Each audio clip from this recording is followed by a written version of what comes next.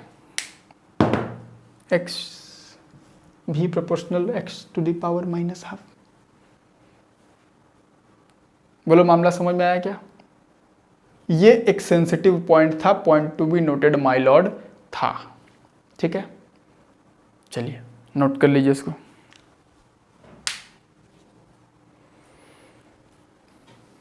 इसी क्वेश्चन में जो है ना विद्यार्थी सब, इसी सवाल को रिवर्स करके भी पूछा जा सकता था। अब बोलोगे क्या बोलना चाह रहे सर रिवर्स करके? रिवर्स करके ये बोला जा सकता है, आपको ये कंडीशन दिया रहेगा x is very very smaller than l। ठीक है, डायग्राम दिया हुआ x is very very smaller than l। बोलेगा कि the charge from the bob starts leaking. ठीक है, देखिए क्या बोल सकता है इसमें, उल्टे डायरेक्शन में आपको ये बोला जा सकता है, जगह बनाने दो पहले।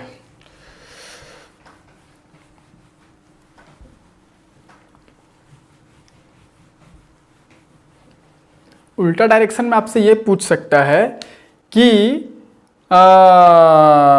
द चार्ज स्टार्ट्स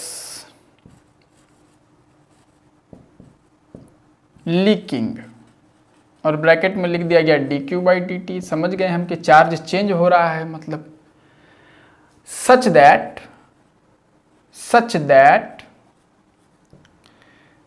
v यानी कि dx by dt, v varies with x as v is directly proportional to x to the power minus half, या आपको बोल दिया जाए कि v equal to a by x to the power half where a is a constant, then comment on dq by dt, dq dt पर comment करिए। तो देखो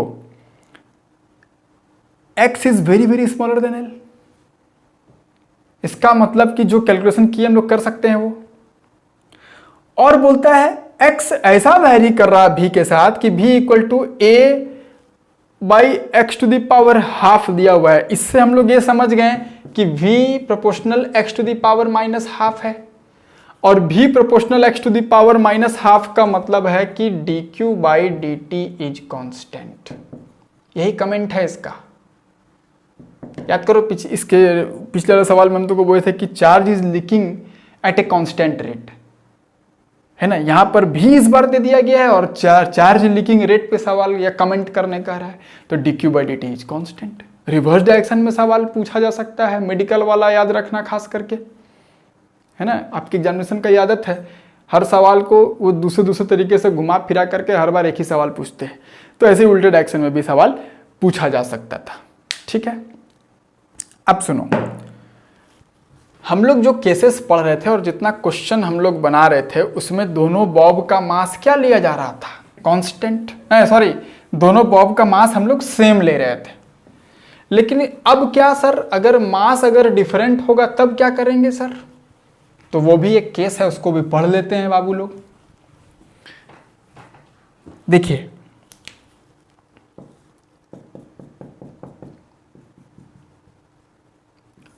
कहने का मतलब ये है कि दोनों लेंथ स्ट्रिंग का सेम है, इसका मास m1 है, m1, और चार्ज मान लो कुछ q1, और इसका मास मान लो m2 है और चार्ज मान लो q2 है, और ये वाला एंगल θ1 और ये वाला एंगल θ2।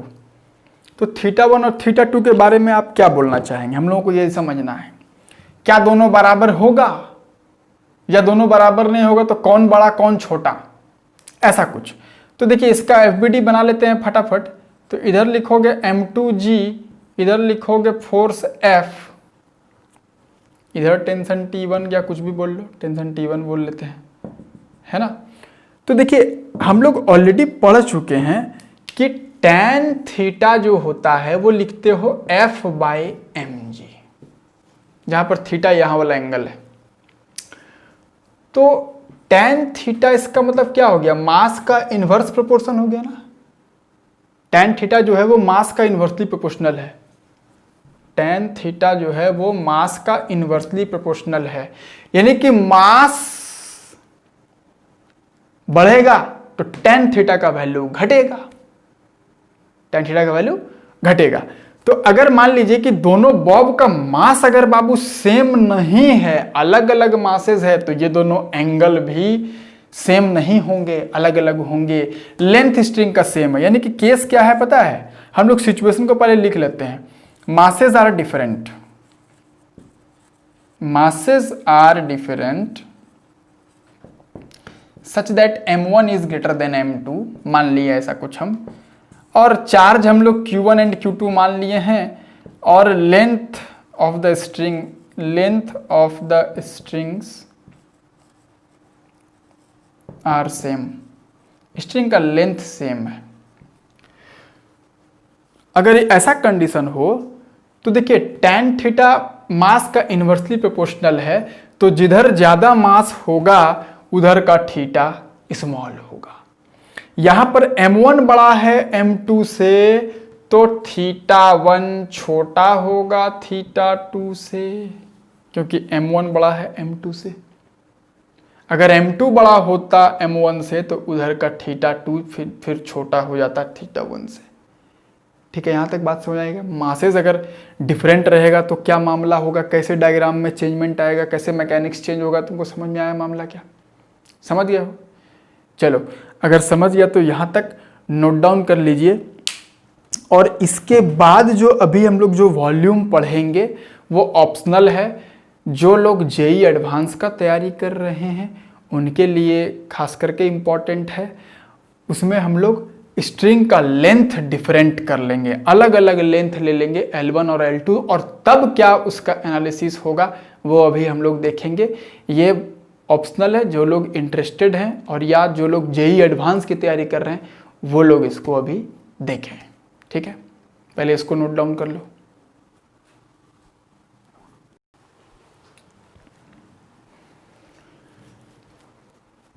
ओके विद्यार्थी सब, अब हम लोग जो है वो एकदम एक जनरल केस पढ़ लेते हैं हम लोग। ठीक है, जनरल केस का मतलब ये है कि दोनों बॉब का मास डिफरेंट,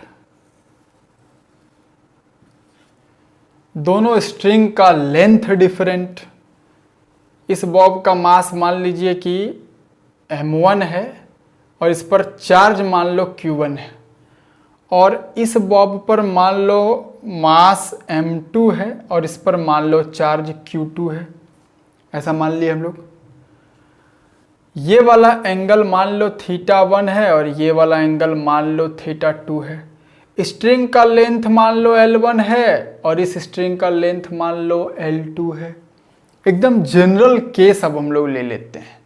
ठीक है, डिफरेंट लेंथ का स्ट्रिंग पे हालांकि आज तक कभी किसी एग्जामिनेशन में सवाल नहीं आया है, लेकिन चलिए फिर भी हम लोग इस केस को भी पढ़ लेते हैं, समझ लेते हैं। ये मेरा खुद का अपना एनालिसिस है, तो आप लोग भी इस एनालिसिस को देखिए, समझने का प्रयास करिए। हो सकता है कभी किसी ज़माने में या आगे कभी भी जेई एडवांस को मन करे तो, या 2021 या 2022 में ही अगर जेई एडवांस को मन करे तो डिफरेंट लेंथ का स्ट्रिंग पर ये हो सकता है सवाल आपको दे दे। तो उस समय एग्जामिनेशन में ऐसा नहीं लगना चाहिए कि अब हम इसको कैसे एनालिसिस करें। ठीक है, तो चलिए आपके लिए हम इतना एनालिसिस कर दिए हैं, आप लोग भी देखिए। देखने के बाद इसको समझने का प्रयास करते हैं हम लोग। देखिए, सबसे पहले जब हम लोग स्ट्रिंग का लेंथ डिफरेंट ले लिए, दोनों बॉब का मास डिफरेंट ले लिए, चार्जेस डिफरेंट है, कोई दिक्कत नहीं है, तो दोनों एंगल भी देखते हैं क्या होता है। θ1 θ2 अभी फिलहाल हम लोग मान लिए हैं। दोनों बॉब का बनाएंगे हम लोग फ्री बॉडी डायग्राम। ये line joining the two charges है। ठीक है बच्चा सब, तो सबसे पहले क्या करो कि यहाँ पर लिख लो डिफरेंट मासेस। बॉब का डिफरेंट मासेस है, different length of the string,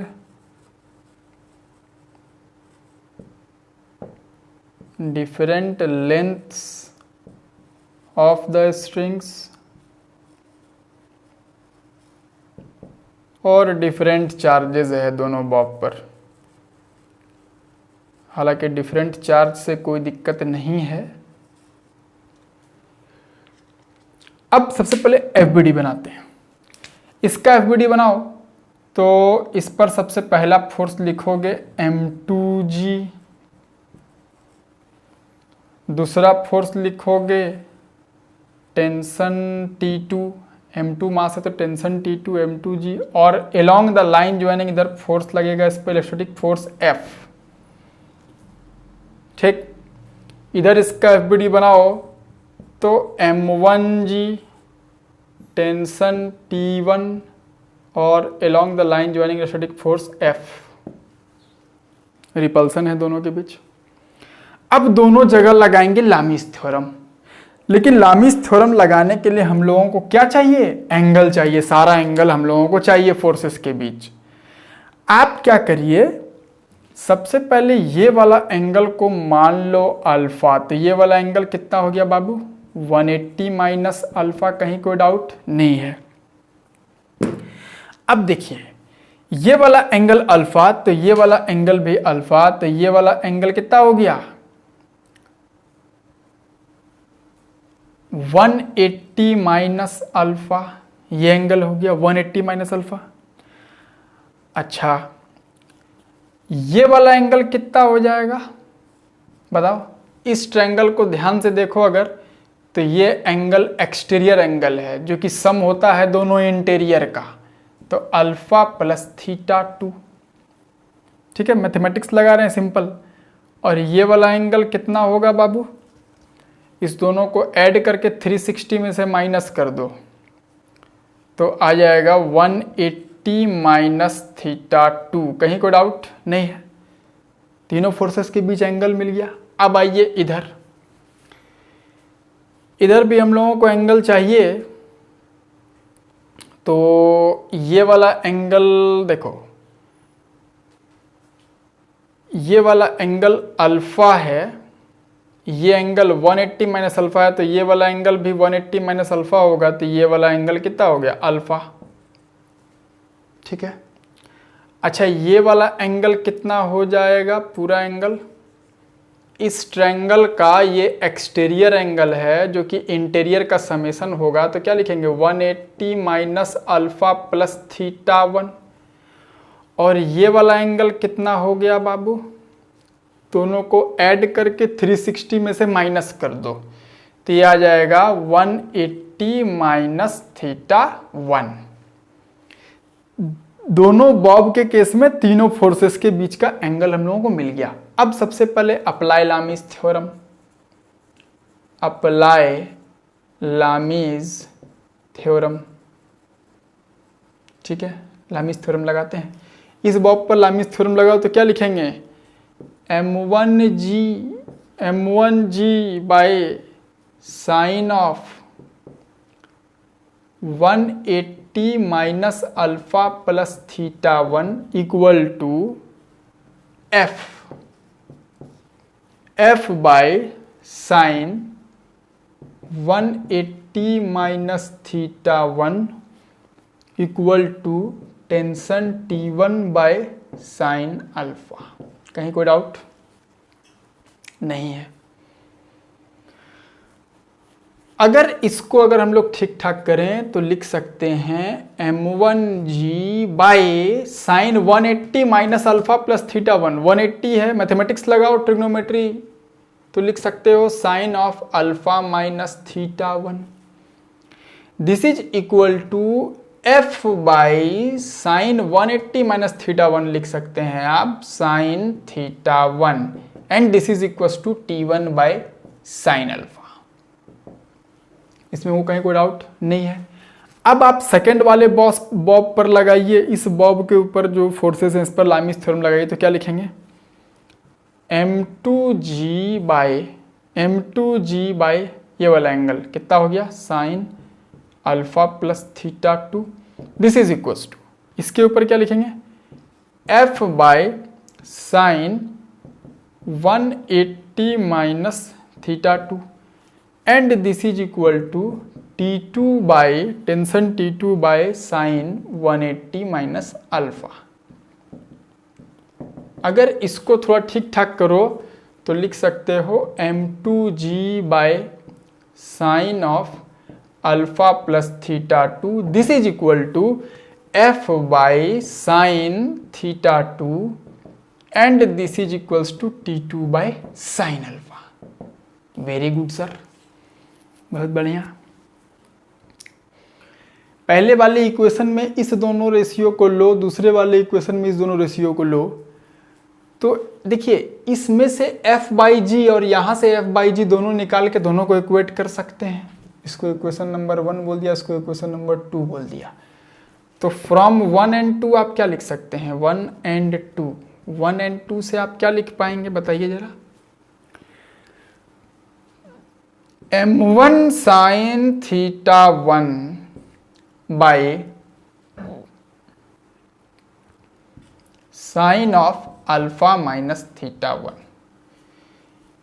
इस दोनों को ले लो, this should be equals to, इसमें से लिख सकते हैं आप m2 sine theta 2 by sine of alpha plus theta 2। ऐसा आप लिख सकते हैं। ठीक, बहुत बढ़िया। यहां तक आप लामीज थ्योरम से ये कंक्लूजन निकल गया। अब देखो ये ट्रायंगल और ये ट्रायंगल, दो ट्रायंगल है, इस दोनों ट्रायंगल में लगाओ साइन रूल। क्या लगाओ बाबू? साइन रूल लगाओ। Apply sine rule. ठीक है बच्चा सब, पेशेंस रख करके, जो लोग सुन रहे हैं पेशेंस रख करके देखिए, बहुत मजा आएगा। साइन रूल लगाइए इस वाले ट्रायंगल में, तो आप क्या लिखेंगे? ये कॉमन साइड है ना, इस कॉमन साइड का लेंथ को y बोल दो थोड़ी देर के लिए। ये कॉमन साइड है, इसके लेंथ को y बोल दीजिए। तो साइन रूल लगाने के लिए आपको क्या चाहिए? एंगल चाहिए ना। तो ये वाला एंगल कितना होगा इस ट्रायंगल में, बताओ जरा। ये वाला एंगल, ये वाला एंगल हो जाएगा 180 माइनस अल्फा माइनस थीटा 2। ये वाला एंगल है ना, 180 में से इसको माइनस कर दिया। और इस ट्रायंगल में ये एंगल पता है, ये एंगल पता है, ये वाला एंगल नहीं मालूम है। तो ये वाला एंगल कितना होगा?